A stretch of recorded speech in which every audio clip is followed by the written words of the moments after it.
Okay, welcome back. And we're now going into part 3, which is focus.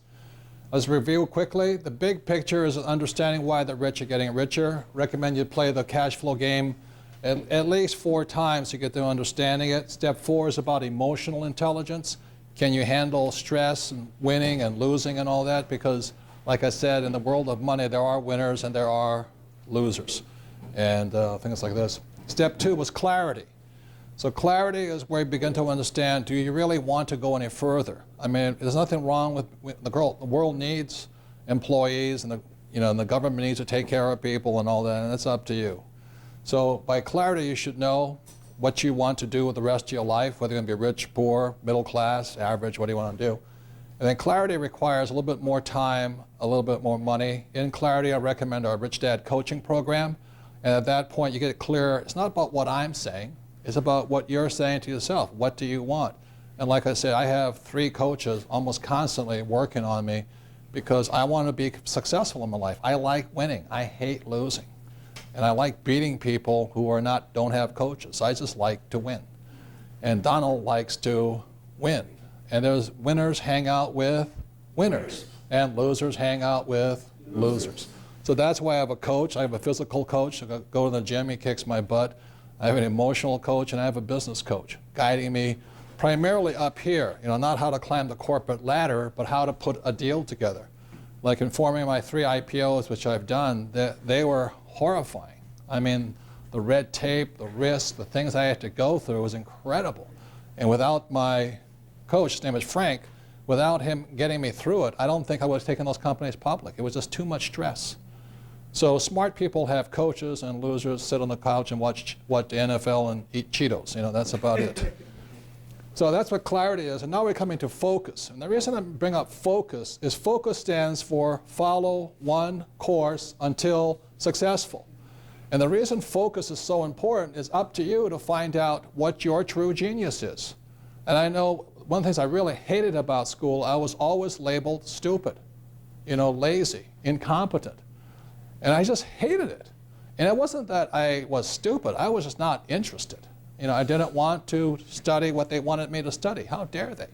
I didn't want to become an employee, go to school and get a job. I didn't want to become a doctor. I wanted to be an entrepreneur who invested. And the more I wanted that, the more I got pounded on. So I really tend to believe that everybody has a genius. But it's up to you to develop your genius. For example, Tiger Woods' genius, obviously, is on the golf course. When he walks onto the golf course, his genius soars, but he has to work really hard to get his genius out. Does that make sense, guys, here? Yes. He would probably not be that successful as a jockey.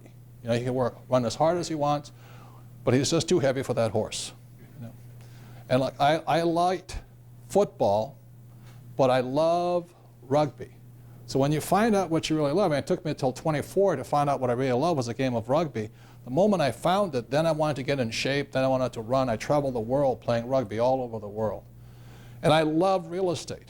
It doesn't mean that I expect you to love real estate. I just love it. I don't care if I'm winning or losing. I mean, I do care, but I love it. I'm playing to win. One game is stock options. I understand it. I've taken my stock option class. What I found out is I don't love it. I don't like just sitting there going, I like putting deals together. I love real estate, and I love entrepreneurship. I love building companies. I like selling my companies. I think it's the best game in town.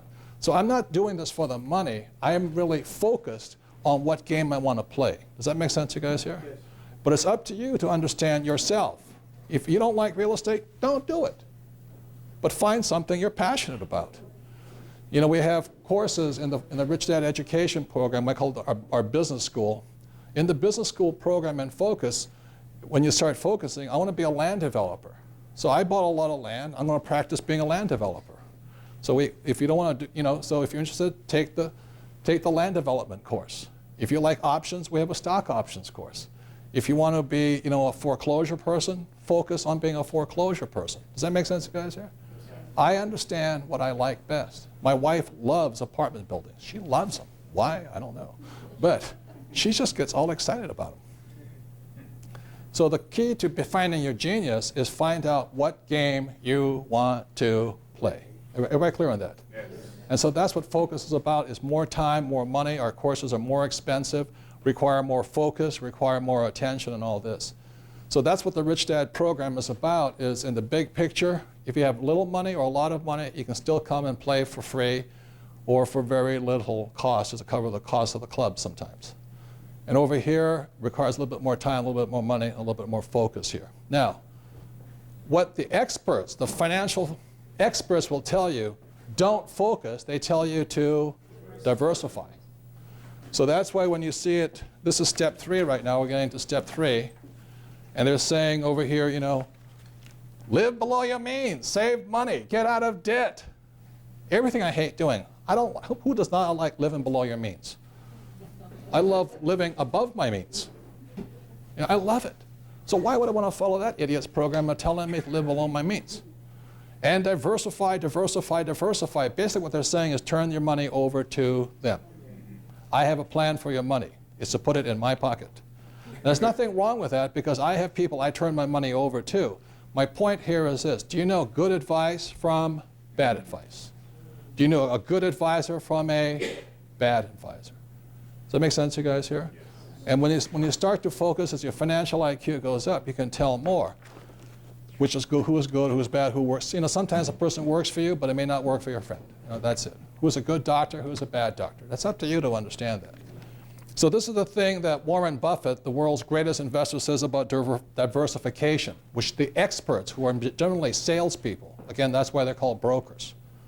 They're salespeople, they're not rich people. And what Warren Buffett says, diversification is for people who don't know what they're doing. And my question I often ask in this book here, is it time for you to get out of the rat race? If you don't have one, please get it to read it. This isn't Don't Be a Loser. Is if you take financial advice from a loser, you become a loser. Very simple. And so the reason most financial advisors are not rich is because they're not playing to win, they're playing not to lose. And that's good. If you don't want to lose, invest with them. That makes sense, guys, here? Yes. Okay? But what you'll find out is that the problem is if you don't know what you're doing, how do you know if the financial advisor knows what they're doing? And most of them don't know what they're doing. Most of them take, you know, as I say, it takes longer to become a massage therapist than a financial planner. They have more training. And these guys are playing with your future, not just your body. You guys clear on that right now? Hello? Yes. Yes. I want you to understand that clearly. If you're stupid, you don't know a good advisor from a bad advisor. Good advice from bad advice. Good investment from a bad investment. Am I clear? Yes. Okay. So, moving on with focus, I don't diversify. Focus again stands for what? Follow one course until successful. And I'm very focused on real estate. I am very focused on entrepreneurship. I've done the other courses like options trading and forex trading and stuff like this. I enjoyed it. I made money. I didn't love it. And how can you be smart if you don't love it? Okay, that's the main issue here. So going into step number 8 here,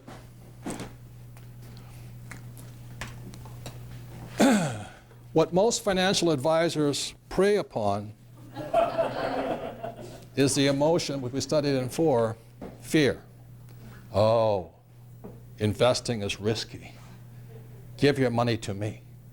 I'll manage your money. I'll take care of your money. You know, you must put your money in a well-diversified portfolio of stocks, bonds, foreign exchange, a little China fund, a little European fund, a little African fund. But it's so risky that I am the expert, and you have to give it to me. People know what I'm talking about right now? And they depend upon your fear, which will be covered in step 4 on emotional intelligence. That if you have fear, go for your wallet. Oh, thanks, that guy really knows what he's talking about. Does that make sense, guys, here? Yes. And that's the problem. So you don't know if this guy is wearing a mask, is the fear for real and all that. So, going on with it, the number one thing people say is investing is risky. And I'll show you this diagram right now so you understand. Covering too much material here. There's 3 basic asset classes. Number 1 is a business. Number 2, real estate. Number 3, paper assets. Those are the three basic asset classes you find inside an asset column. Okay, businesses can make you the richest fast. This is Michael Dell, Bill Gates, the guys that created Google, Steve Jobs. Business is the best. The problem with business, it requires the highest financial IQ. You have to be pretty smart. It's taken me a long time to gain that information and education. Number two is real estate. The reason I like real estate is my banker likes it. But this also requires financial IQ, as I said, if you're going to use debt. Okay? Paper assets require the least financial IQ.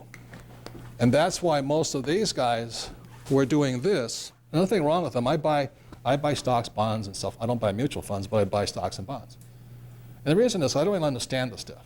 But these guys here who are talking about fear, they're selling probably 100% of the time, they're selling paper. They're selling stocks, bonds, and mutual funds. Got it? Or REITs, R-E-I-T, Real Estate Investment Trust.